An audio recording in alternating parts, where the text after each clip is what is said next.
کہ ہم مدارس کے حق کو ادا کریں، اس لیے ہم نے یہ کہا کہ ہمیں چھوڑ دیں آپ، بلکہ اس وقت میں مدارس کو زندہ رکھنے کے لیے پوری کوشش کریں، اور قرآن و حدیث کی تعلیم مدارس میں ہوتی ہے۔ قرآن و حدیث ہی ہمیں یہ بتاتی ہے کہ ہر جاندار کے ساتھ، انسانی ہی نہیں، ہر جاندار کے ساتھ اچھا معاملہ کرنا یہ مسلمان کے لیے انتہائی ضروری چیز ہے۔ کتے بلی کو بھی بھوک میں پیاس میں تڑپتے ہوئے کہ پیٹ کو بھرنا اور اس کے منہ میں قطرے ڈال دینا، یہ بھی انسان کے لیے کل قیامت میں نجات کا ذریعہ بن سکتا ہے۔ تو پھر جس دور سے ہندو اور مسلمان گزر رہے ہیں، ان کی مدد کر کے اپنے آخرت کو نہ بنانا یہ کون سی سمجھداری کی بات ہوگی؟ اس لیے علماء ہند تو ایک مذہبی جماعت ہے، وہ بار بار کہتی ہے کہ ہمارا پارلیمنٹ اور اسمبلی کی سیاست سے کچھ لینا دینا نہیں ہے، ہم صرف ایک مذہبی جماعت ہیں۔ اس نقطۂ نظر سے اگر ہمارے اس فیصلے کو دیکھا جائے، دو چیزیں لی ہیں، ایک تو مدارس اسلامیہ جو مذہب کی بنیاد ہے، اور قرآن و حدیث کی تعلیم مدارس اسلامیہ ہی کے اندر دی جاتی ہے، اور قرآن و حدیث ہی ہمیں یہ بھی بتاتی ہے کہ اسلام نام صرف نماز روزے اور حج اور زکوٰۃ ہی کا نہیں ہے، بلکہ عبادات کے ساتھ ساتھ معاملات، رہن سہن، ویوہار،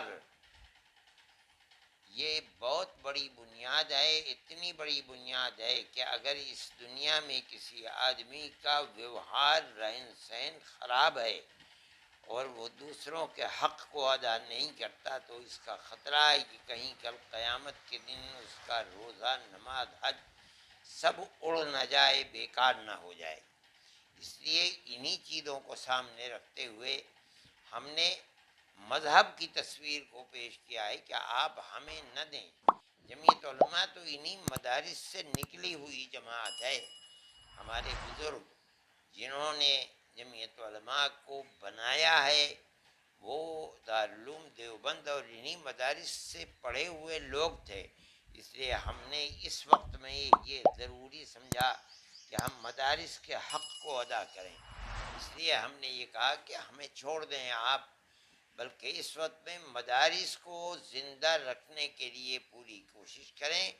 اور قرآن و حدیث کی تعلیم مدارس میں ہوتی ہے۔ قرآن و حدیث ہی ہمیں یہ بتاتی ہے کہ ہر جاندار کے ساتھ، انسانی ہی نہیں، ہر جاندار کے ساتھ اچھا معاملہ کرنا یہ مسلمان کے لیے انتہائی ضروری چیز ہے۔ کتے بلی کو بھی بھوک میں پیاس میں تڑپتے ہوئے کہ پیٹ کو بھرنا اور اس کے منہ میں قطرے ڈال دینا، یہ بھی انسان کے لیے کل قیامت میں نجات کا ذریعہ بن سکتا ہے۔ تو پھر جس دور سے ہندو اور مسلمان گزر رہے ہیں، ان کی مدد کر کے اپنے آخرت کو نہ بنانا یہ کون سی سمجھداری کی بات ہوگی؟ اس لیے ہم نے اس بات کو کہا ہے، اور یہ مذہب بتا رہا ہے، قرآن بتاتا ہے، حدیث بتاتی ہے۔ اس لیے ہم نے جو کیا ہے انشاءاللہ اس کے ثمرات اور فائدے بہتر ہوں گے، اور میں سمجھتا ہوں کہ قوم اس چیز کو لے گی اور اس کو قدر کی نظر سے دیکھے گی۔ جس آدمی کو خدا نے صلاحیت دی ہے، وہ اللہ کی دی ہوئی اس صلاحیت کو اللہ کے بندوں کی لاچاری اور بے کسی کو دور کرنے کے لیے لگائے گا، یقیناً اس کی دنیا بھی انشاءاللہ آباد ہوگی اور اس کی آخرت بھی آباد ہوگی۔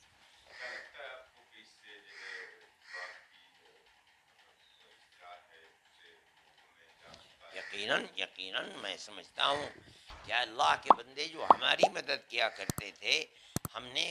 یہ کہا ہے کہ ہماری مدد آپ نہ کریں، ان کی مدد کریں۔ ان کی مدد کرنا گویا کہ ہماری مدد کرنا، اس لیے کہ یہ جمعیت علماء بھی مذہبی جماعت ہے،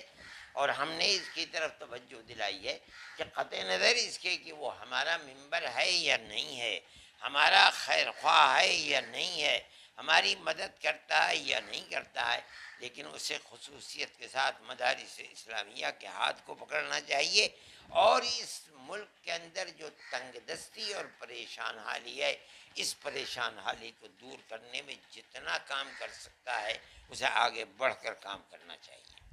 کورونا وائرس چلا ہے اس طرح سے، اور کیا اپیل رمضان میں مسلمانوں کی یا وہ ہم کہتے تو ہیں برابر اپیل کرتے رہے ہیں کہ گورنمنٹ کے اندر ہیلتھ منسٹری جس صورت کو پیش کرتی ہے اس کے اندر ان کا تعاون کرنا چاہیے، اگرچہ ہمیں یہ اطلاعات مل رہی ہیں کہ بعض جگہوں کے اوپر افسران فرقہ پرست ذہنیت رکھنے والے ہیں، اس لیے وہ ہمارے بچوں کو پریشان کر رہے ہیں، باوجود ہے کہ جیسے خرجے کے اندر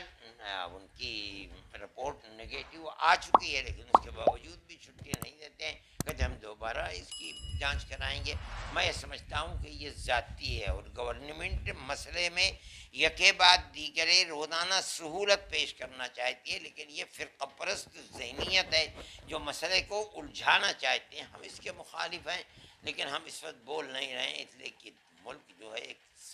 شدید اور خراب صورت کے اندر پھنسا ہوا ہے، لیکن ہمارے دل کو دکھ ہوتا ہے کہ فرقہ پرست ذہنیت اس وقت بھی اس مسئلے کو خراب کرنا چاہتی ہے۔